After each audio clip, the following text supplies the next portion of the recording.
One of the things that fascinates me it's less about tactics. In fact, it's got nothing to do with tactics at all. Tactics change all the time.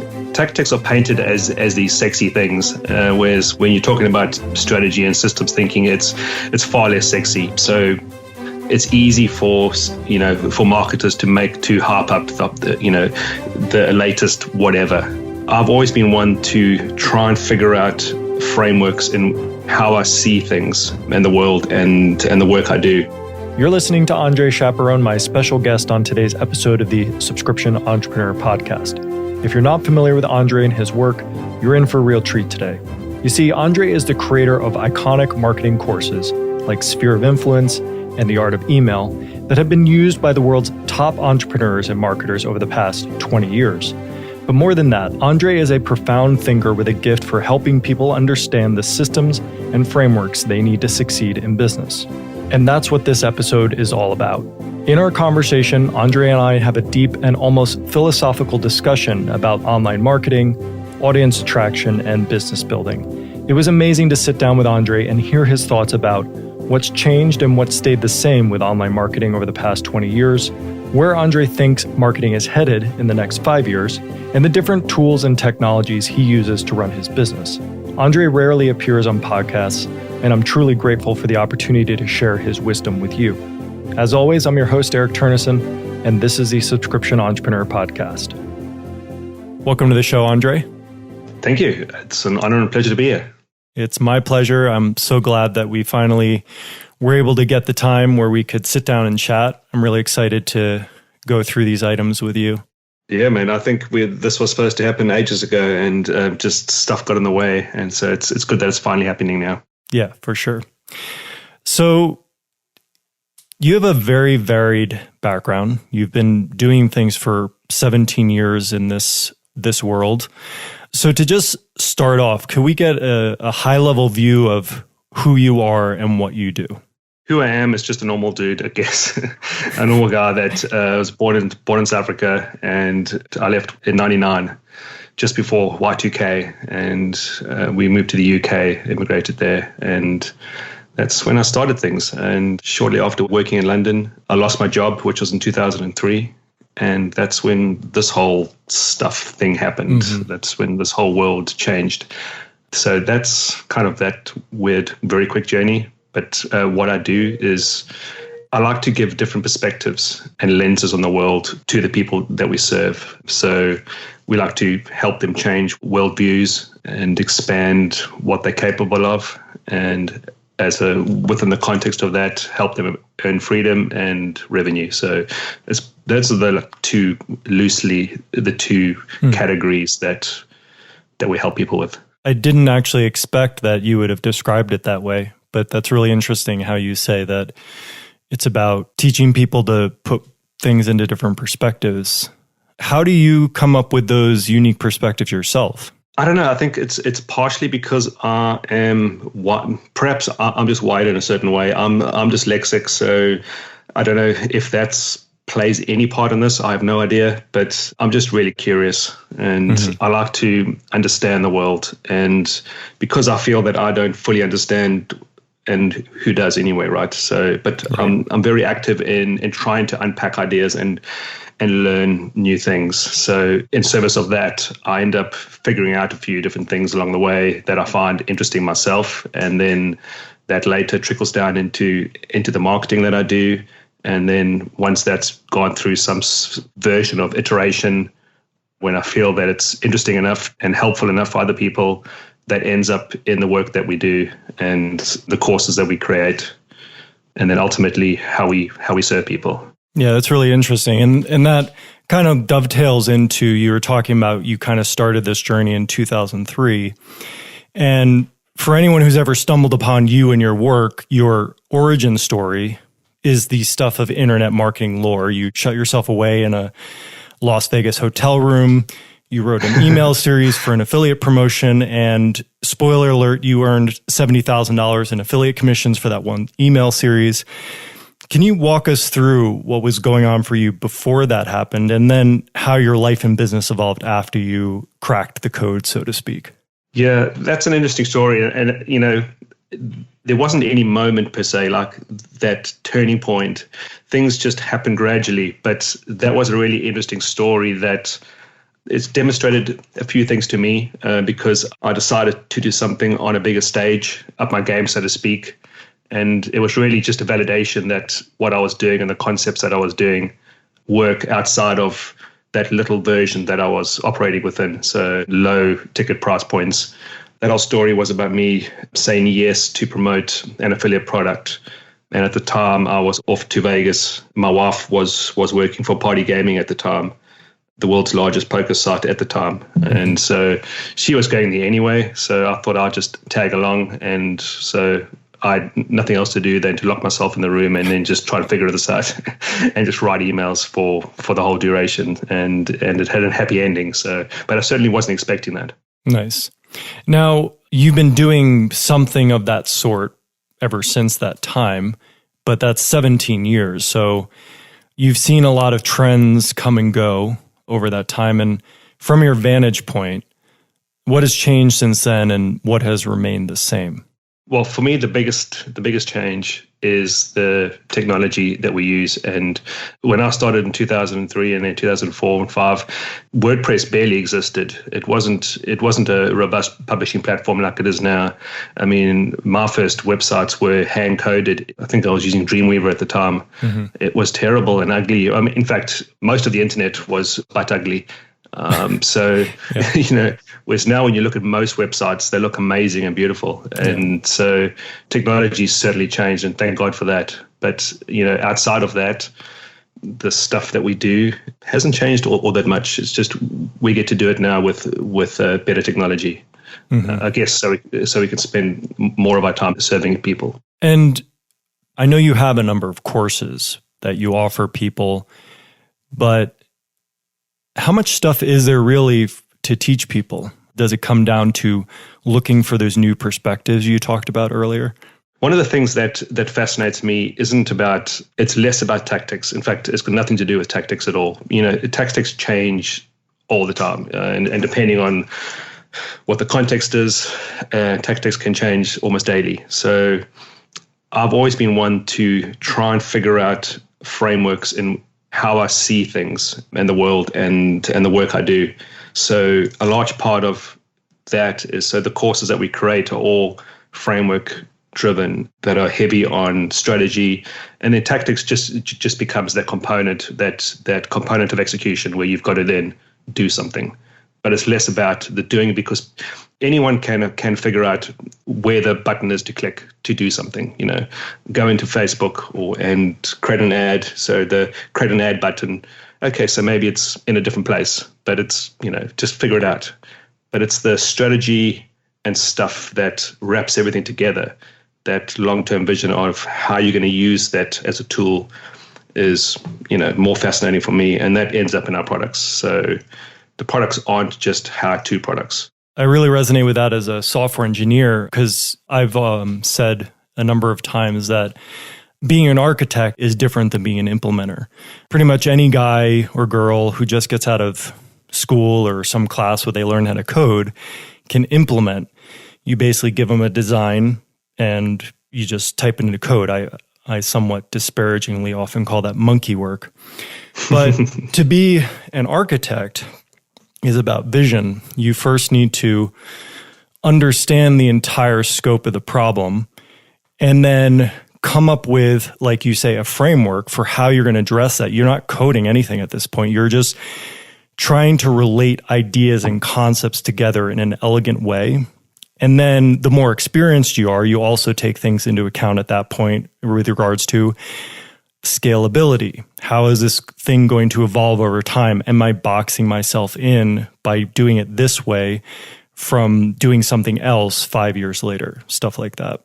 Yeah, totally. I love speaking to people like you who have an engineering background, because they definitely see the world differently. It's not just about the code, the tactics. That's everything that we do is wrapped around systems thinking. So we're always thinking that this whole thing is a system, and all the little things that we do are just parts within that system. And you can't necessarily just zoom in on a certain part and think you can optimize that one little thing and it's going to have this positive knock-on effect. That's really the case. So it's about being able to zoom out and see this thing as a whole and then figure out how you're going to make this whole system work and operate in the way that you want it to. Yeah, and I find too much of a focus on tactics is kind of like an addiction for people, because it basically takes the focus off of you and the fact that in order for there to be any success truly, there are things that you have to look in within yourself, the certain actions you take each day, how you organize things, your level of commitment, etc., before tactics are even to have any meaningful impact. Tactics are painted as these sexy things, whereas when you're talking about strategy and systems thinking, it's far less sexy. So it's easy for marketers to hype up the latest whatever whiz bang thing. Right, because people don't want to do the work, essentially. They want to. We always want the quick fix, whether it's in marketing or anything else. The quick fix is more attractive, but easy come, easy go, right? Like it's not really going to have that lasting impact. So given that your products and the things that you're selling involve the work, how do you get over that hurdle in terms of pitching that to people and getting people to commit?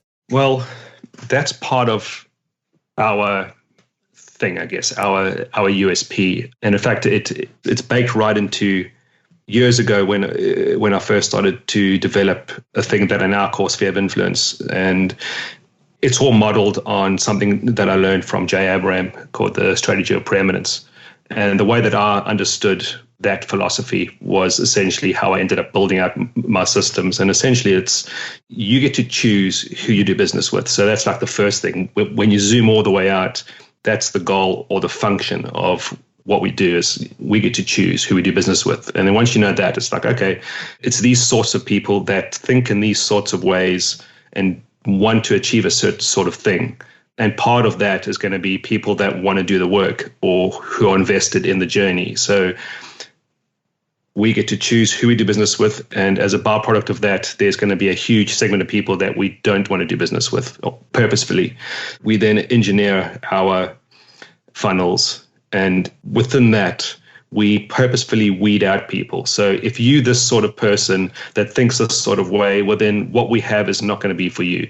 It's kind of weird when people hear it for the first time because because people are programmed to think, everybody is your market. Why would you want to filter out anybody? You want to get them on your email list. You want to try and sell them stuff. So the whole concept of, kicking people out before they even get onto your email list, so to speak. So yeah, that's a theme that's been with us for all this, for this whole time. So we don't want to and can't do business with everybody in the internet marketing space, for example. We can only choose to do business with our little cohort of people. So that's the name of our business, is tiny little businesses, right? So we get to purposefully choose to be small, a small audience, a small business, so to speak. And it's a different concept. It's radically different to what people have heard. And then ultimately, those sorts of people are attracted to us because there's word of mouth going on and all of these things. Yeah, for sure. And, that approach to doing things, to me,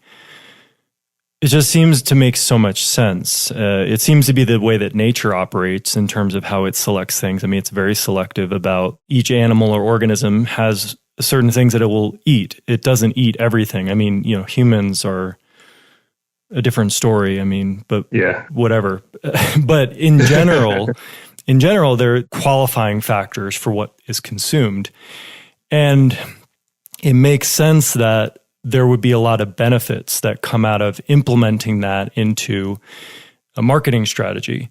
Because the thing is, when you just try to go hog wild and set the net really wide and pull everybody in, you may get that short-term reward of the fact, oh, look at all these people who signed up. But the fact is, over time, if they're not the right people for you, they're going to cause all sorts of problems, and you'll end up creating different things within your organization to handle these problems. And then it just becomes this avalanche of things that one thing affects the other, dominoes going over. Yeah, totally. I mean, and that goes back to the systems thinking lens on the world is people are ingrained to think that certain things like, I want my opt-in rate to be super, super high. Then I'm attracting more people into my nest, onto my email list, and therefore I can then sell them stuff. But it doesn't work like that downstream, because then you don't get the customers that you want. You don't get great customers. So if you think about it zoomed out in a systems way, you can start off with, how can I generate happy customers? And then it's okay, how can I achieve that goal? And then you'll find out that, well, the answer is not to get every single person to opt into your email list. Then it becomes brain dead easy. I mean, super clear. That's not the way to solve that problem. So let's say that we accept this idea that we want to super qualify people through our funnels to make sure that we're very upfront and honest and open about what we do and who we're looking for and who's not qualified. Now, once people get in, do you still have a way that you fine-tune things after that point? Do you look at metrics? Do you look at other things to help you then go forward with the people who do end up coming through the door? I certainly don't spend a lot of time staring at metrics and numbers. For me, the value that I can bring into the world on that meta level is, if I want to move those big levers, I can't be worried about all the little small things. I guess it's the 80-20, but it's probably even more than that. It's the 95-5. So I need to spend my time creating the best content I possibly can create. And it's less important for me to see, did I get 103 opt-ins today compared to 96 the day before, or something like that. I can't affect something that's already happened. I can just do my work, put stuff out there, and know that in the long term, the business is going to be better off, for example. And looking at a number now is not going to necessarily change that. Obviously, there are certain numbers that are important, but as a rule, I don't stare at spreadsheets. And you place a lot of faith in yourself and what you offer. And then also, are there soft things? Like, are you listening to feedback from the community and responding to that? Yeah, feedback loops are critically important. So my biggest and most important feedback loop are my audience. So as they're coming in, and in fact, every email that every email somebody can click reply and it'll end up in our support desk. And ultimately, if it needs to be responded by me, then it gets responded by me. But we always, asking people to hit reply, or we creating things within the copy that is prompting people to reply, respond. Did you like this? Didn't you like this? Did this resonate with you? Didn't it? So the feedback loop is constant. And every single day, because there's a certain, between 4 o'clock and 5 o'clock every single day, I go into Help Scout, which is where all of our emails go to. And the ones that I'm supposed to be looking at, there's a queue of them, and then I'll go inside there. So every single day, I'll end up having conversations with prospects, with customers, with various people, some that have never purchased anything, and they've just heard about me and they've got questions. And then we end up having this dialogue, which is not scalable. But it's scalable for us because we get to connect with our audience, understand what they want and what their needs are. And ultimately, we can serve that downstream by creating things that then answer those questions. And many of we call them super fans, which are customers that then buy everything. Start off as, with a conversation as a prospect that has hit reply on an email and never, ever expected us to reply, or certainly not for me to reply. So yeah, feedback loops are important. It makes me think of like what we were saying earlier about how when you go off in the wrong direction, it just like domino effects continues to go in bad directions. Makes me think of today how bread is basically, you look at the ingredients, there's like 40 ingredients, but really bread is 3 ingredients, right? And that is what bread is. And if you try to automate, like automation is such a big topic today, and we're all trying to automate everything, including the conversations, right? You have chat bots and ways that people can like help themselves through, you create these whole funnels or automated sequences, which have their value. But in your situation, having those one-on-one conversations is creating that foundational bedrock of your relationship with those people. And it's also not only that, with the individual, it's creating that bedrock of that relationship, which those people end up being super fans, probably a lot because of the fact that they got such a personal connection. But secondly, you're also doing your market research. You're hearing from those people what they need, and therefore creating products downstream. So just from that one thing that you're doing, the willingness to have the real-time conversation with these people, you get those huge benefits. Whereas if you try to automate that, again, you're going to have all these downstream problems. You're going to be disconnected, and maybe the people will not have as strong a relationship with you, which means they'll leave more readily. Yeah, totally. And I love that analogy that you used with the loaf of bread. And if you want to unpack that even further, it's if you go down to your local supermarket and you pick up any cheap, like real cheap loaf of bread, and you read the ingredients, like you said, there's a list of 20 things, and you think, what the hell? What's this for? Right. And then you go down the road and there's this artisan bakery that everything's handmade. Bread only has 2 or 3 ingredients. It costs 4 times the price, and there's a line out the door to buy bread the way it's meant to be made, right? And I guess it just goes back to that. If you just care about those, making the best thing from those raw ingredients, the people will come and line out out the door for that. Right. And if we unpack it even further, the whole reason there's all those ingredients in bread is because they started trying to industrialize the process, and people weren't getting the nutrients. So rather than go back to the way things were, they were like, oh, people are deficient in iron, let's add iron. People are deficient in this, let's add this. So essentially, you end up with this comedy of errors, which is now just an accepted thing. And I'm sure that's all over the marketing world, this comedy of errors of systems and things that have come about because there was a wrong turn taken, and then you just ended up having to address and solve problems that were actually already solved if you just did it, in a different way. Yeah. So yeah, totally. And it makes our life easier in many ways when we look out there at how everybody else is doing things, in contrast, because it creates contrast in the mind of the prospects, So they see the world, they see all these flashy things, these tools, all this hype, all these products that can do whiz-bang everything, and then they come into our world and it's not like that. It's very different, and then they'll start to see why, and then that story clicks in their mind and it then just completely resonates with them. So it makes life easier for us. But there is a balance there, right? Because, you also said that some of the things that have changed in the 17 plus years you've been doing this is the technology.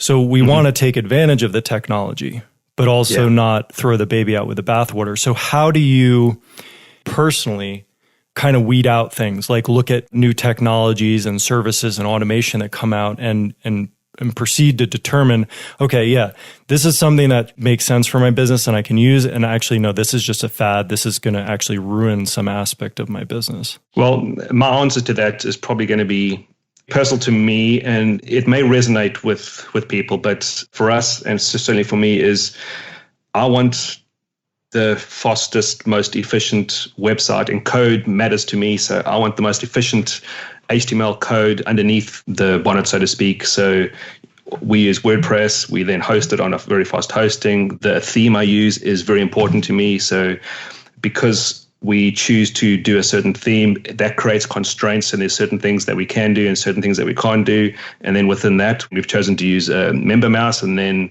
that creates some constraints that are good for us. So we can't be all things to all people because of the technology that we've chosen to use. And then as part of that, there's all these human components, like I mentioned just now, is I'm the human answering many of the emails because that's important to me. There's tools out there that'll automate the wazoo out of segmenting these things and sticking them into spreadsheets, and that triggering all sorts of other automations.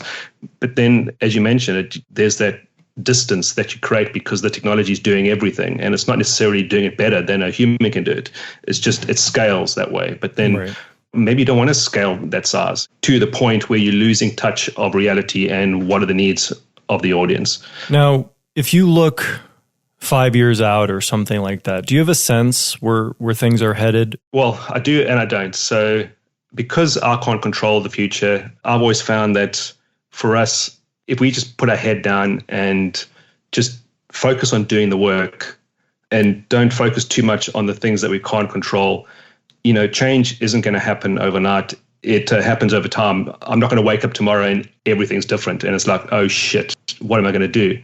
so long as I'm executing and doing the best work that I can, the future's going to come along and we're going to move with it, and things are going to reveal themselves, and we're going to pick what we choose to use, things that we want to ignore. I follow Peter Diamandis, and that guy's so far in the future.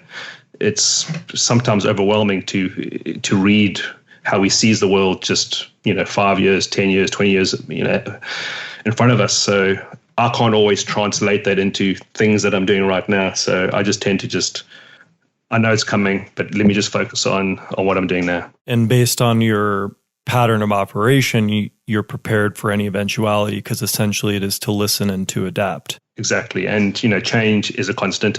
Things change all the time. And, this isn't about resisting change. It's about changing with change, with the current situation. So, So it's often said, you give a man a fish, you feed him for a day, you teach a man to fish, you feed him for a lifetime. And it seems to be that the way that you're approaching your courses with the systems thinking and everything of this nature is just that, processes versus tactics, how to look at and perceive things versus just giving somebody a shiny thing that may or may not work today. So when you're going to approach creating a product or creating something new, sometimes it does start with the fish. You have to look at it and be, okay, I want a fish. I want to be able to give people a fish. But then you have to figure out, how do we teach somebody how to do that? So what is your process of breaking that down and figuring it out? I think it's difficult to conceptualize certain ideas or concepts. So one of the things that we do that we find very helpful, and it's how I think the most clearly, is I'm always drawing pictures. I'll sketch out mind maps. So whenever I'm trying to wrap my head around a certain concept or an idea, I'm drawing little pictures, and it helps me see everything as a visual. And then I'll start to just draw the lines like this is that. And, that's the opt-in process, that someone's coming in over here. And I can then plug it into where it fits into our main system as a whole. So our business. And then, so how that translates to what we do is we also help people to understand these concepts using imagery. So if you browse anywhere on our websites, there's all these weird drawings, and they're all hand drawn by me. I'll just go into Notability and I'll just sketch, and people seem to like these really rough sketches. They're like cave drawings. Yes, it's my cave drawings. It helps them visualize, and then it's us explaining what that means, and then it's okay, so you can hear all the cogs turning in their heads now. So I guess that's part of it. So once we've gone up, we've drawn the picture, we've shown them something, they get it. That's our process of helping people fish, because then they can see, visually in their mind's eye, how this fits into the bigger picture. Because sometimes, conceptually, when you say, well, think about this as a system, and using systems thinking is complex, and it's difficult to actually create some sort of mental structure out of that. Right. So the pictures for us help a lot. Yeah, and the picture is a byproduct, but it's actually, I imagine, because this is a very similar process we go through when we're designing software, right? We draw models.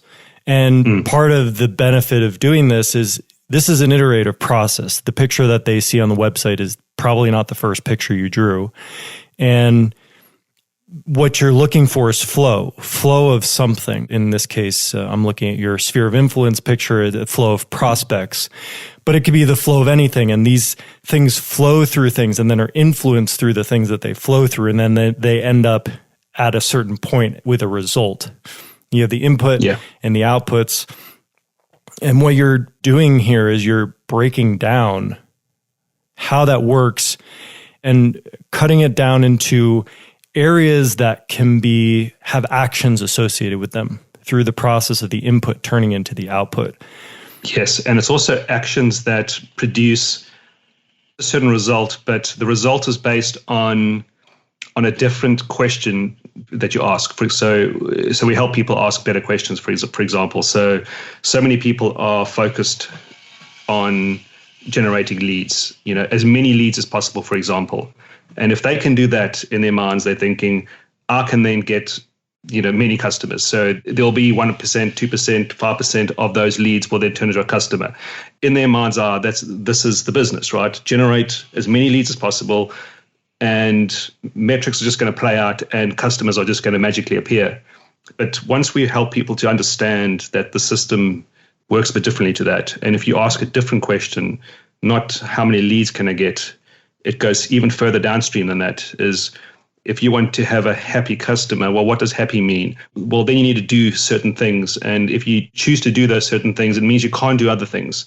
So it creates constraints, which are good. So then it's, okay, happy means that. Well, therefore, I'm okay with generating less customers because now they're happy customers. And happy customers are going to have a higher LTV because ultimately they're going to want to buy everything. And then you start to play that backwards. And again, we're always drawing these little pictures to help people. And then at some point, this all makes sense to everybody. So you're starting with the best possible outcome for the person that you're trying to serve as opposed to the best possible outcome for you. But exactly, they can often end up being the same. They can be the same. And again, for us in our business, our metric is generating happy customers and ultimately super fans. For them, it could be different. And our product is the same products. That's the beauty of creating it where it's mapped to frameworks as opposed to this rigid step-by-step formula thing. Whereas then as soon as something changes in the world, which is always going to, then the whole thing just falls to pieces. So we would rather have our things be more robust. And even if it means that there's parts of the things that we teach that are maybe less crystal clear, it's slightly more conceptual, that so long as you understand that this needs to happen, how you make that happen, you just need to figure that out. We're not necessarily going to paint that part of the component. If you read any of the emails or stuff from Seth Godin, there is no tactics anywhere. It's just, it's very conceptual. So we aren't that conceptual. We go closer to where people need to be, but it's never going to be the step-by-step stuff. But I think the how takes care of itself. And I know that we can often get stressed out about the how, but I think it's because we're trying to figure out the how too soon.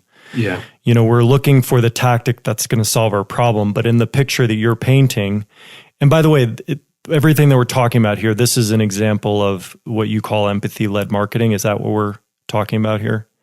Yes. Okay. So yeah. Basically by becoming empathetic with your customer, when you tune into somebody, the how kind of just manifests itself. Like if I see a dog and I kind of tune into the dog's energy, I can sense, do they want to be pet? Do they want to eat? Do they want me to leave them alone?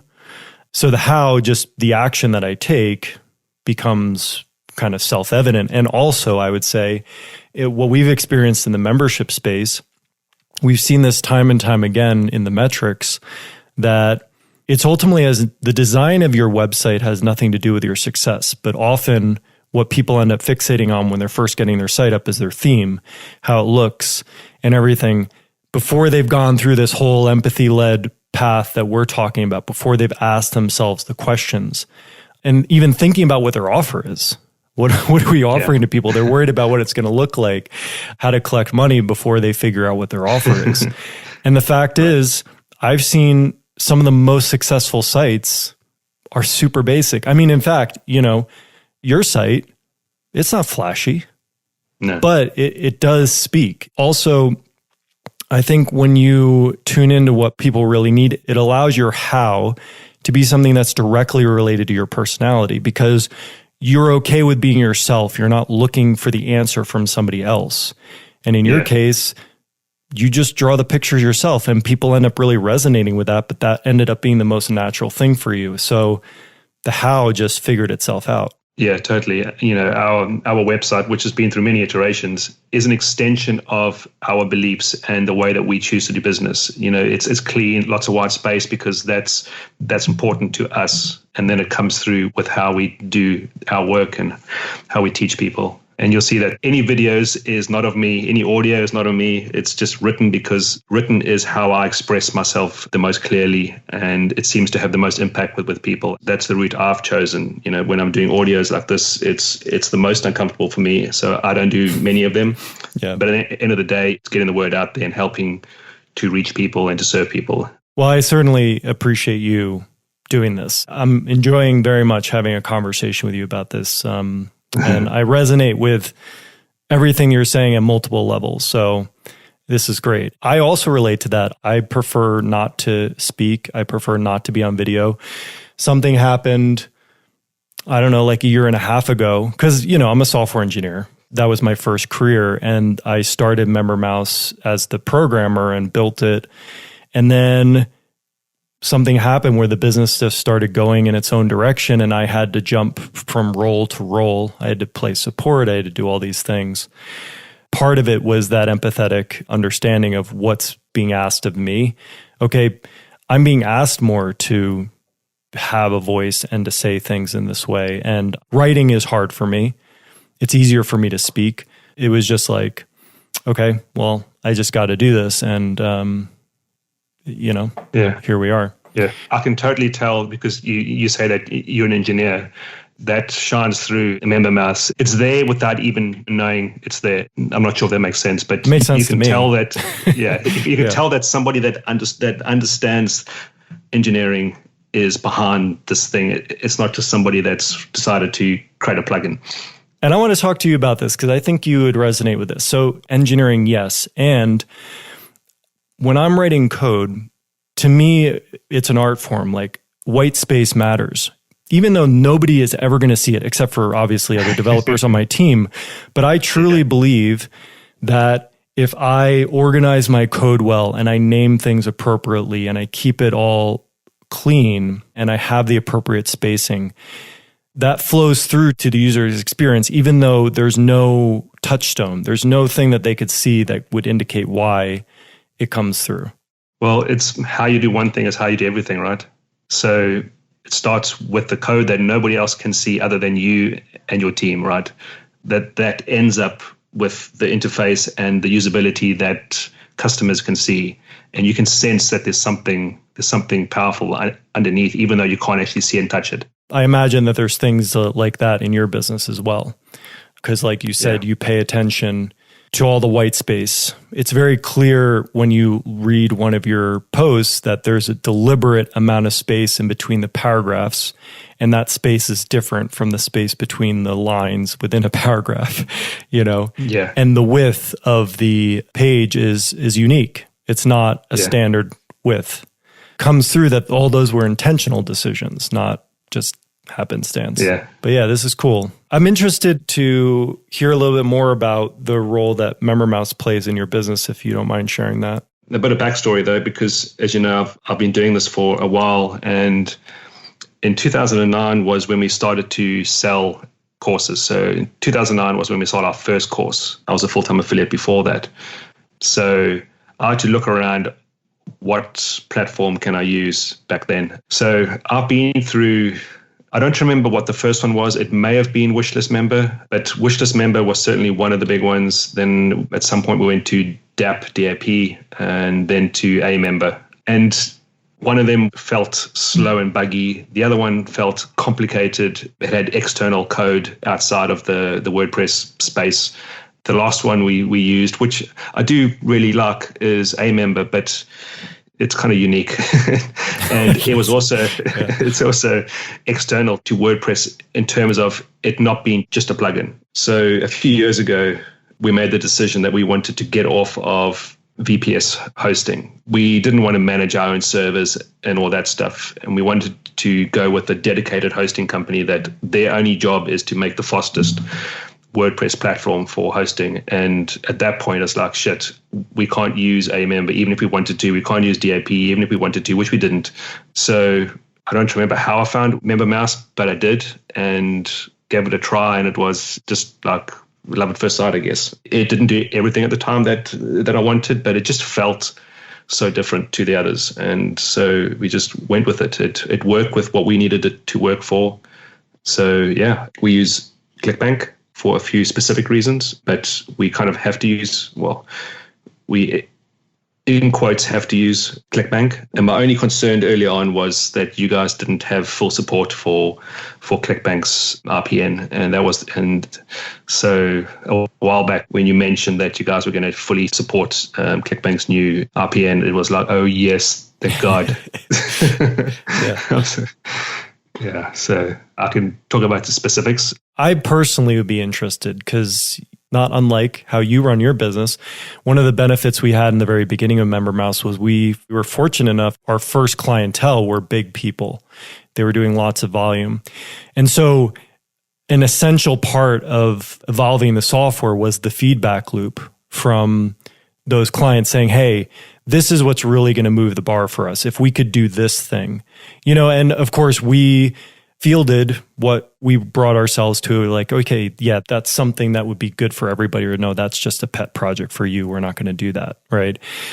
So the feedback loop has been essential in making MemberMouse successful, in which case, we as a team don't take full ownership for the benefit that it provides to people these days. I mean, we implemented things and we had our own ideas about certain things, but a lot of the critical strategic elements have come from direct conversation with customers. So in the spirit of that, I would love to hear how you're using it and maybe some things that you would think could be better. Yeah, I do have a small list of what I call my wish list. But before that, I guess one of the things that we really like about it, in fact, I don't know if this will help demonstrate the idea. I use a tool called the Archive. So this has got nothing to do with the website memberships. It's a tool I use to manage information, like internal information. So as I'm learning new things, it goes into what I call a PKM, which is my personal knowledge management system. And I use a software tool called the Archive.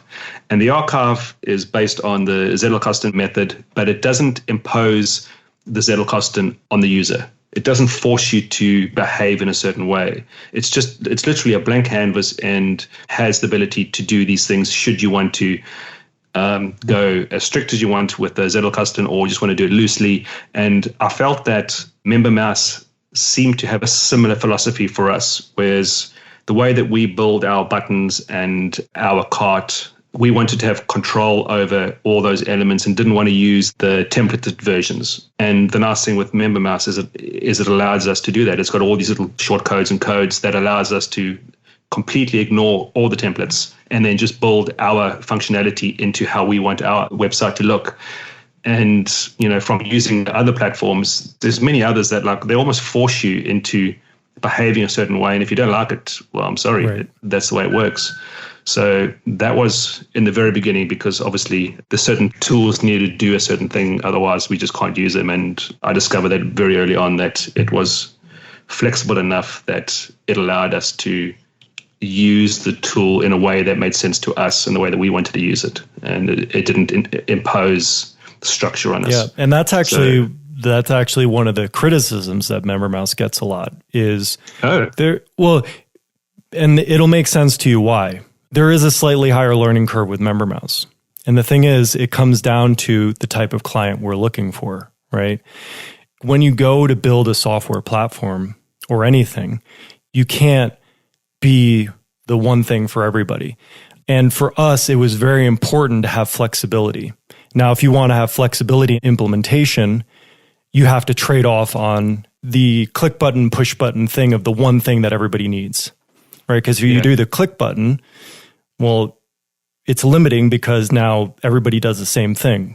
But if you have flexibility, there is a little bit more you need to learn to twist the knobs and to turn it. But to us, that trade-off, especially because of the clientele we were working with in the beginning, basically people who are doing high volume, flexibility is critical. And one of the primary drawbacks of the solutions at the time was that you could get things set up well, but what happens in a year if you need to change something about your business? What happens if you need to add new things? It was very important personally to me that the software not dictate business strategy. Mm-hmm. That was a fundamental focus. As a result of that, if we're not going to dictate business strategy, then we have to give people the tools, and we had to break it down into concepts, just like your picture. Okay, well, how do we do that? What do the concepts look like? What are the pieces of this? And then that's where we came up with products, memberships, and bundles. How does all this flow? And it takes a little bit of getting used to that. And not everybody has the patience to do that. But the result is you can do anything with it. Yeah, totally. And I guess because everybody's using the idea of memberships, bundles, and products slightly differently. We've chosen to operate in a certain way. So there's more than one way to achieve a certain result. So what we ended up doing is we just use free memberships for everything. So if a customer comes in, they get a free account if account doesn't exist already, even though it's for our paid products. And then that goes to what we call our academy, and where we use your short codes to display. If they're a member of this group, show them this button that then leads to the product that they purchased. But every single person that has an account, essentially a free membership, can access that academy page.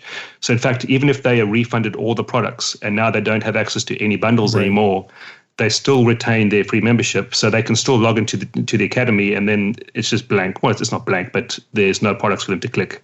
And in fact, we've got a little funny animated GIF for them. That's great.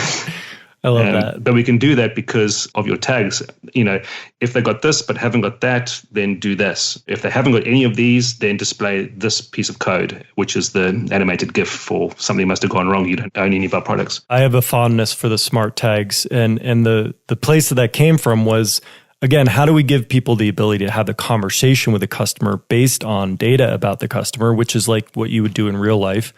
I would talk to you knowing that you live in this place and you went to this school, right? How do I do that without you having to program anything and do database lookups? And that's where the smart tags came from. And for whatever reason, a personality thing, like I've always been interested in doing things like that. I remember when I was a consultant, I was doing a stint at British Airways headquarters. We were building a revenue analysis system for them. And there was a process where we'd create reports. Basically, the management team would say, hey, we need this report. And then my team and I would go build this report, code it up in HTML, PHP, Java, whatever we were using. I forget the languages. But I was like, this is silly. Like, they should be able to create their own reports. So I built this custom XML language such that they could define their own reports, to the point where it became this thing where the business guy would come up to my desk and be like, hey, we need a report for this. I'll be like, 5 minutes. We kind of bonded over it. It was like a funny thing, like how quickly it could get done, because it used to take forever. But stuff like that really is, that's why I love technology. It's, how do you get what you need as quick as possible without the technology itself guiding what you're doing? Yeah, exactly. And I think it's a fact that it allows us to serve our audience in a way that just makes the experience for them so much more better. There was a time when we were using MemberMouse where, because of the RPN, it was still on the previous RPN, we couldn't have dedicated thank you pages for the different products. We had to have one thank you page for no matter what products somebody purchased. So although we made that work because it was generic, thanks for buying, here's the button to go into the academy, and this is what you can expect. Go check your email and your login details will be there. So we made it as good as we possibly could. But now where you've got the full integration support, we can have different landing pages for different products. So now we can have a congruent story on every single thank you page to do with the product that they've just purchased. And we just feel that it's even a better, so there's no gray areas for somebody. They've just made a purchase. They've just given you $500, which is no small amount of money. Right. And at no point are they wondering, is this a scam? Have I been scammed? Or, it's just, everything just feels right. Yeah. And that's the real benefit too, because now you can enter into upsell sequences if you want. And you basically start the conversation immediately. Hey, I know you just bought this. Welcome. Here's everything you need. Hey, here's some other stuff you might be interested in.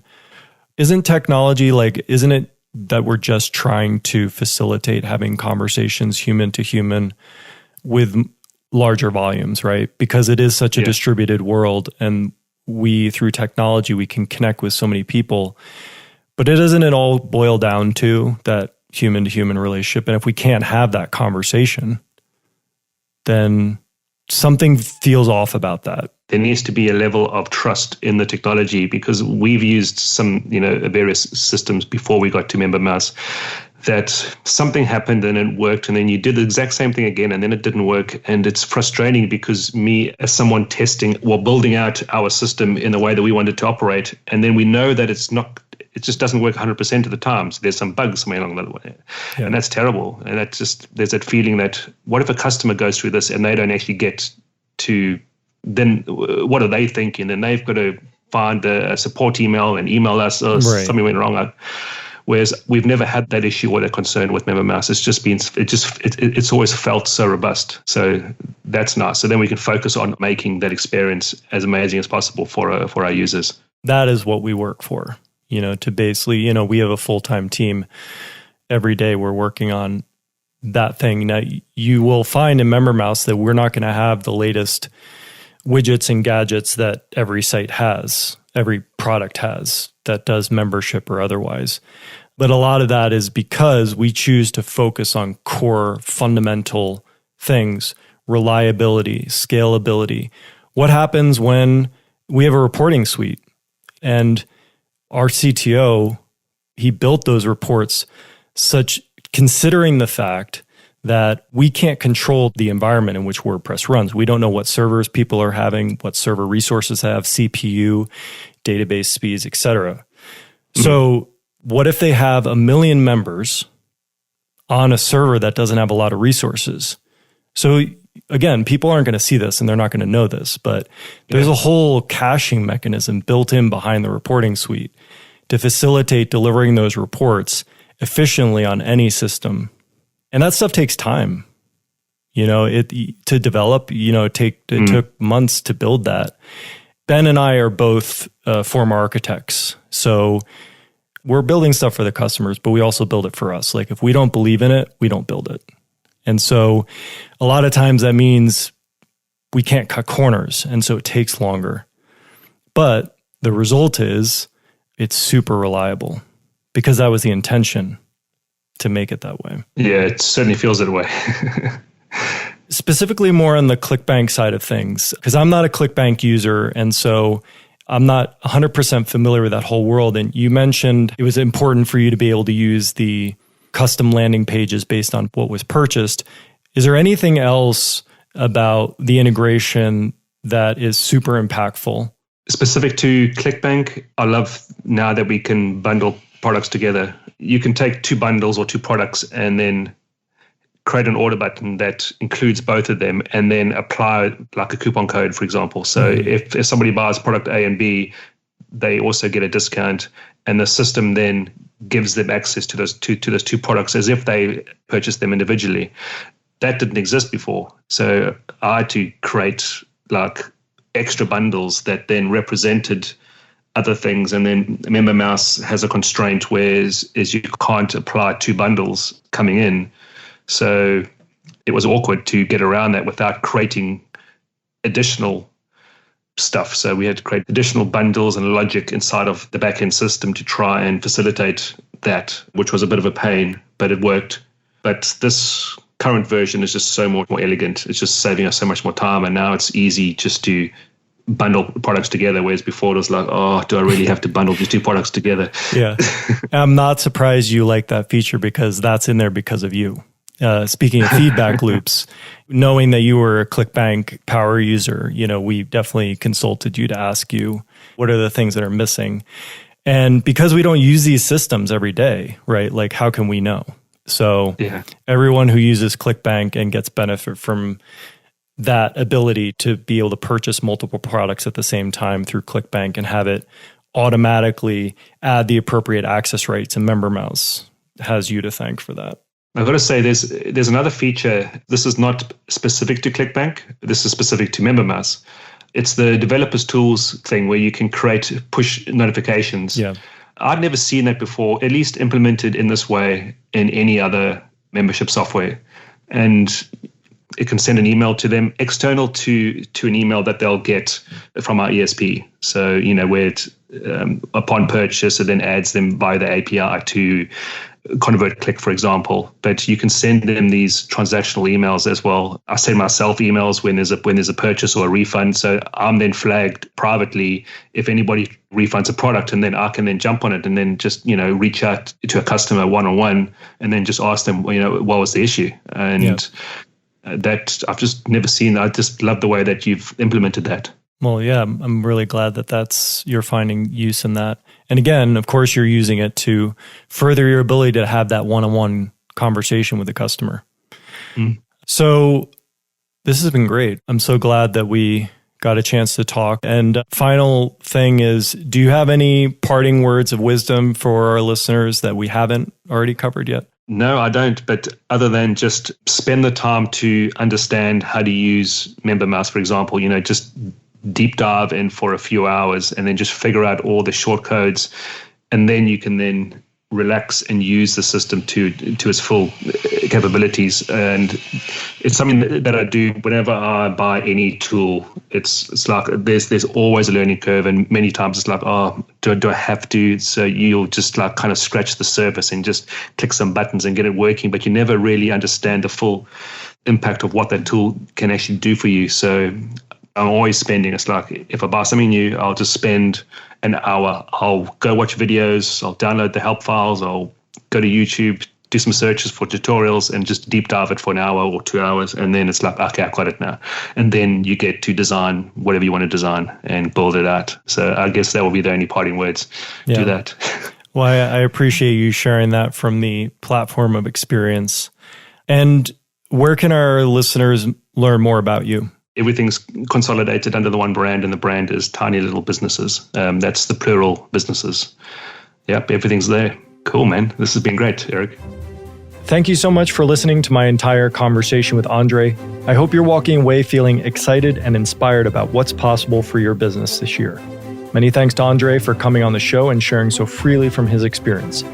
If you'd like to get links to all the resources we talked about in this episode, head on over to subscriptionentrepreneur.com/192. There you'll also find the complete show notes and a downloadable transcript of our conversation. And if you've enjoyed this episode and would like to hear more engaging interviews with successful entrepreneurs, experts, and authors, be sure to subscribe to our podcast on iTunes, Spotify, Google Play, or Stitcher. We have a growing library of engaging episodes with many more to come. Thanks so much for being here, and we'll see you next time.